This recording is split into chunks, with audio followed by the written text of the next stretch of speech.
What's up, you guys? Thank you for tuning in once again. Welcome to Collector Cave, and I'm here doing a figure review for the Marvel Legends X-Men series Apocalypse Build-A-Figure itself.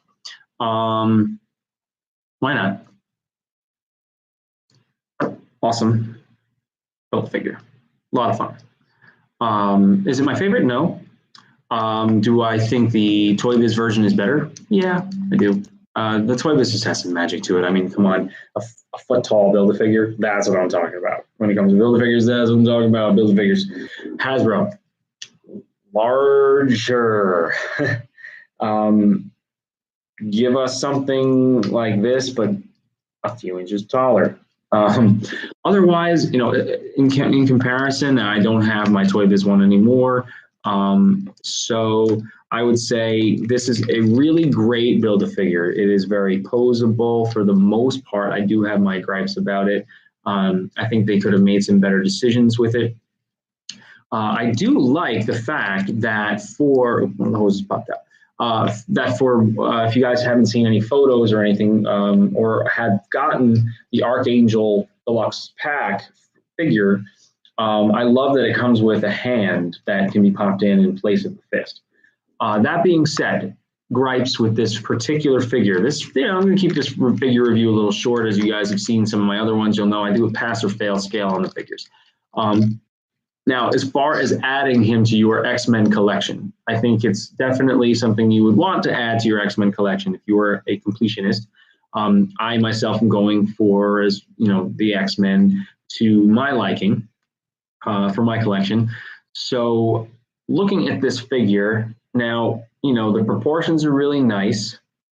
He's not the biggest, for example, here, he's not that much bigger than Omega Red, if you can see that. Just a little bigger.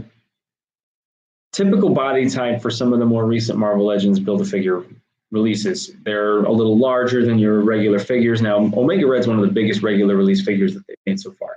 I'll be doing a separate figure review for him. Just to give you a comparison, probably a little bit bigger than Apocalypse. Sauron's, I've done a figure review of Sauron, so I'll put that out there. Sauron is just a larger scale figure because of the wings. He seems to be a little shorter. Let's see, is he a little shorter height-wise?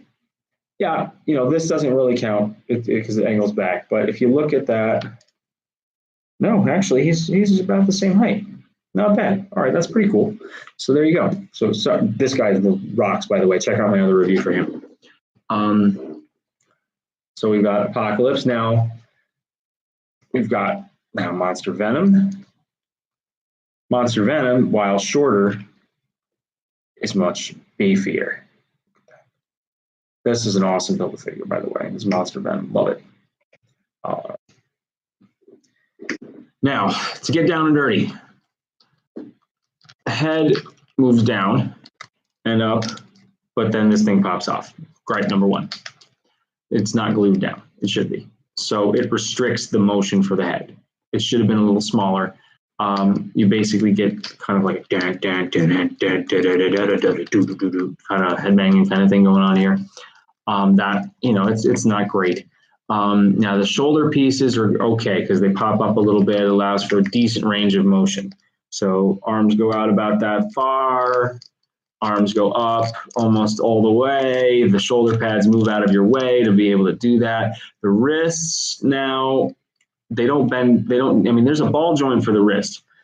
There's a ball and peg joint for the wrist. And the only thing that troubles me, the gauntlets on the wrist themselves really restrict the motion of the fist. You can't get that really cool dominant fist curl kind of thing without a little friction. Bothers me a little bit. And this is as much as you get as far as bending that elbow. That bothers me. I don't like that. So that is a big negative for me. The armor gets in the way, hits up against the bicep. And that is annoying. I don't like that. I think they could have added a double jointed elbow and they didn't.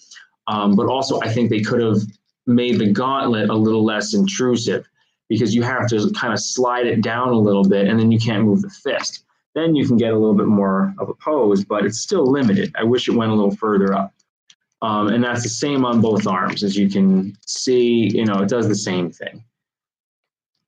So the arm movement for the elbows and the wrists are very restricted. The legs, not so much. You get your double jointed knees, and of course you get your leg popping off, but yeah, you get your double jointed knees.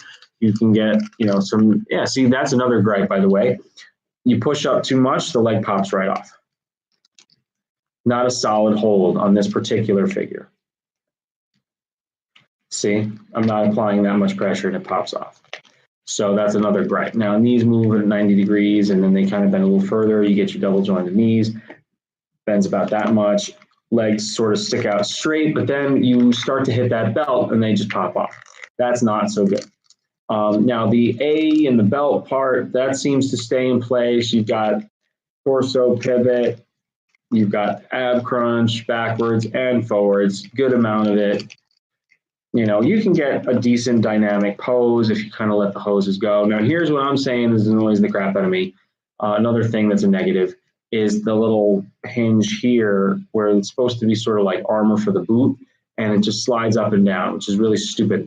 I think that there have been other figures in the past where they have attached this to the boot so that it doesn't, either it doesn't move. I'd rather it didn't move if you just glued it in place. I would rather that it would just be sort of up there and then it doesn't move and it doesn't restrict anything. It gets in the way. But what's cool is like you can do sort of a ground pound kind of pose with him almost. You know, it's not the best. And I don't really know why I felt like it was appropriate to do that with him, but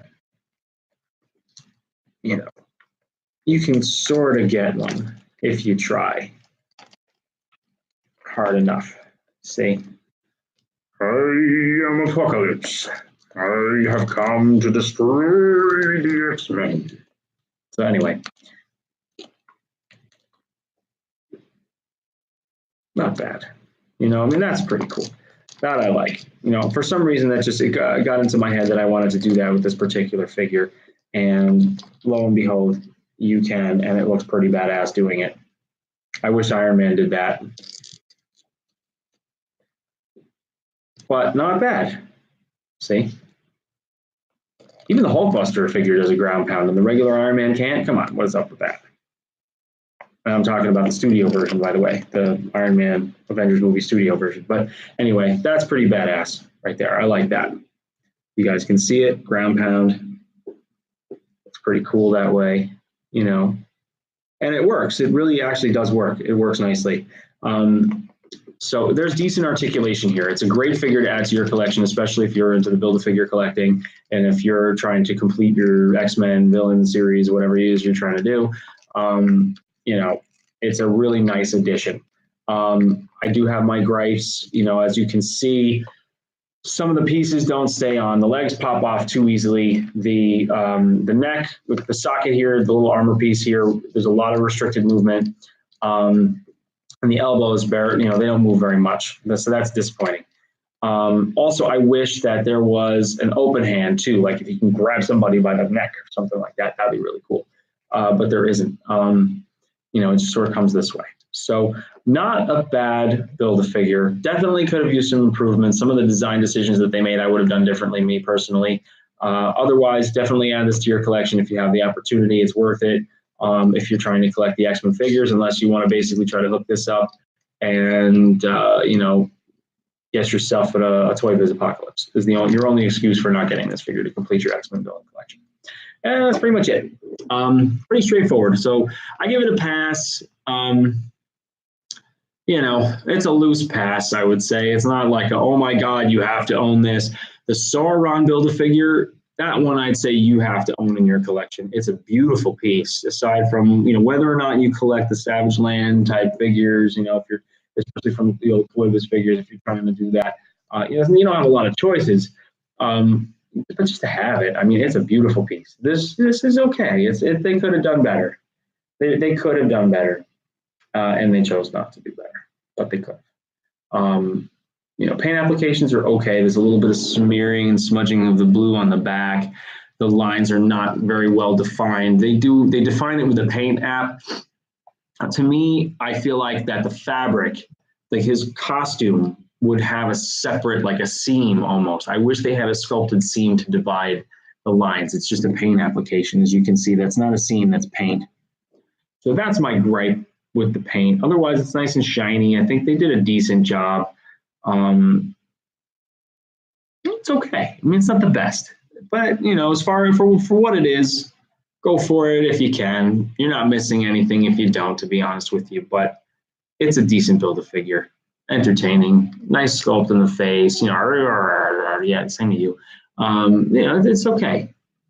But what are you gonna do? So thank you very much. Actually,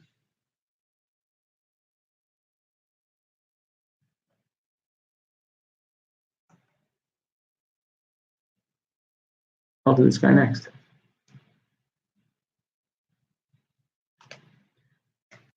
Thanks for watching. Thank you for watching Collector Cave, everybody. I hope you like this video. Please subscribe to my page, subscribe to my channel, like the video, share it, put it out there for people to see.